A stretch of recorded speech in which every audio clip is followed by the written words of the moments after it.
বিসমিল্লাহ ওয়াসসালাতু ওয়াসসালামু আলা রাসূলিল্লাহ ওয়া আলা আলিহি ওয়া আসহাবিহি আজমাইন, আম্মা বা'দ।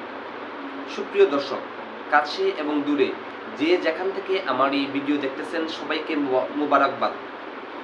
আজ আমরা খুবই গুরুত্বপূর্ণ একটা বিষয় নিয়ে আলোচনা করব, যে বিষয়টা সম্পর্কে আমরা খুবই গুরুত্ব কম দিই। অর্থাৎ আমরা সারা দুনিয়ার খবর নেই, আমরা আমাদের দেশের খবর নেই, কিন্তু আমরা আমাদের ঘরের ছেলে ঘরের মেয়ে তাদের খবর নেই না। আল্লাহ পাক রব্বুল আলামিন স্পষ্টভাবে কোরআনে বলছেন, ইয়া আইয়ুহাল্লাযিনা আমানু কু আনফুসাকুম ওয়া আহলিকুম নারা, হে ঈমানদারগণ, তোমরা নিজেও জাহান্নাম থেকে বাঁচো, তোমাদের পরিবার, তোমাদের আহাল তাদেরকেও বাঁচাও। সুতরাং আপনি অন্যদের কথা চিন্তা করবেন পরে, আপনি আপনার ছেলে মেয়ের কথা চিন্তা করেন আগে। আপনার ছেলে মেয়ে কি করতেছে, বিশেষ করে ছেলের বাবারা, আপনার ছেলে অন্য মেয়েকে টিচ করতেছে, আপনার ছেলে অন্য মেয়েকে দর্শন করতেছে, আপনার ছেলে অন্য ছেলের কাছ থেকে টাকা চিন্তাই করতেছে, আপনার ছেলে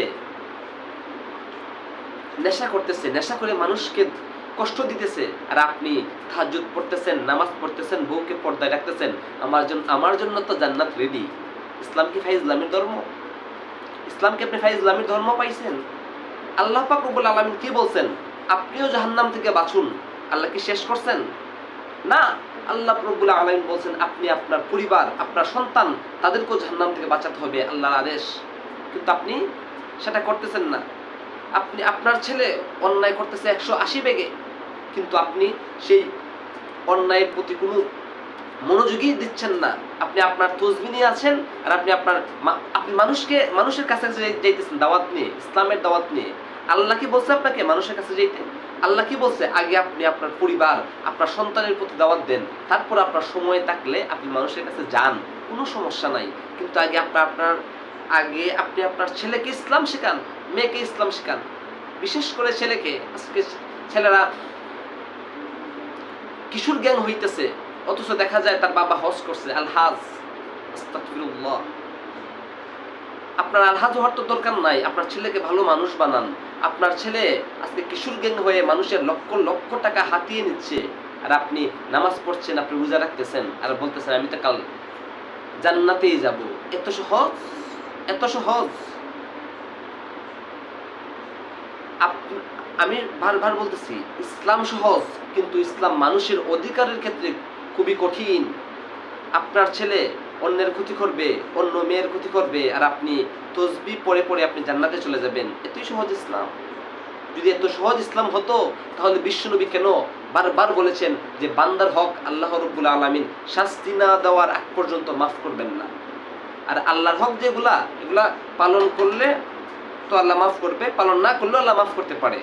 আল্লাহ পাক শিথিলতা প্রকাশ করেছেন, তো বিশ্বনবীর যে আমলগুলার প্রতি একটু শিথিলতা প্রকাশ করছেন, আপনি সেই আমলকে গুরুত্ব দিতেছেন, ভালো। আর রাসূল সাল্লাল্লাহু আলাইহি ওয়াসাল্লাম যে আমলের প্রতি বেশি গুরুত্ব দিচ্ছেন, আপনি সেই আমলকে একদম গুরুত্বহীন মনে করতেছেন। তো এটা তো ইসলামের নামে একটা নতুন বেদাত, বিধানগত বেদাত। বিধানগত বেদাত করে জান্নাত পাওয়া যায় না, জাহান্নামে যেতে হয়। সুতরাং আপনার ছেলে যতটা মানুষের ক্ষতি করতেছে, আপনাকে কাল কিয়ামতের মাঠে আল্লাহর কাছে জবাবদিহি করতে হবে। কেন জবাবদিহি করতে হবে? আল্লাহর আদেশ।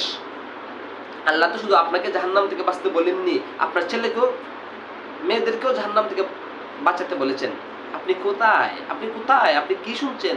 নিজের মন গড়াভাবে জীবন চালাচ্ছেন, আর নিজের মন গড়াভাবে জীবন চালিয়ে আপনি জান্নাতে চলে যাবেন, এতই সহজ। সুতরাং আল্লাহ পাক রব্বুল আলামিন আমাদের সবাইকে সঠিক বুঝ দান করুন। আমরা আমাদের সন্তানের প্রতি একটু লক্ষ্য রাখি, তারা কি করে, কোথায় যায়, কি করে, এবং তাদেরকে একটু বোঝার চেষ্টা করি কেন তারা আজকে অন্যায় করতেছে, তাদের কি প্রয়োজন। তাদের যদি টাকা প্রয়োজন হয়, টাকা আমি দিব, কেন সে অন্য জায়গায় গিয়ে মানুষের কাছ থেকে টাকা চিন্তাই করবে? আমি তাদেরকে একটু বুঝাই। যদি তার মানসিক সমস্যা হয়, আপনি তাকে মানসিক ডাক্তার দেখান। কিন্তু আপনার কারণের জন্য আপনার ছেলে অন্যের ক্ষতি না করে, অন্য মেয়ে যে স্কুলে যায়, আজকে অনেক মেয়েরা স্কুলে যেতে পারে না, কার জন্য? ছেলের জন্য। অথচ সেই ছেলের অনেক বাবাদের দেখা যায় বিভিন্ন জায়গায় দাওয়াত নিয়ে বেড়াচ্ছে। কিসের দাওয়াত? আপনার কিসের দাওয়াত? আপনার দাওয়াত তো আপনার বাসার মধ্যে, আপনার ছেলেকে আপনি মানুষ করেন। সে কেন অন্য মেয়েদেরকে ডিস্টার্ব করবে? সুতরাং আমি বারবার বলতেছি, ইসলাম আপনার আমার কথা নয়, ইসলাম হচ্ছে বিশ্বনবীর কথা, ইসলাম হচ্ছে আল্লাহর দেখানো পথ। তো সেই পথ অনুযায়ী চলার চেষ্টা করেন এবং মানুষকে ভালোবাসার চেষ্টা করেন, মানুষকে ভালোবাসেন। ইসলাম হচ্ছে ভালোবাসার ধর্ম, মানুষকে ভালোবাসতে হবে, মানুষের অধিকার রক্ষা করতে হবে। এটাই হচ্ছে সবচেয়ে বড় ইবাদত। আপনি চেষ্টা করেন, মানুষ আপনার জন্য দোয়া করবে।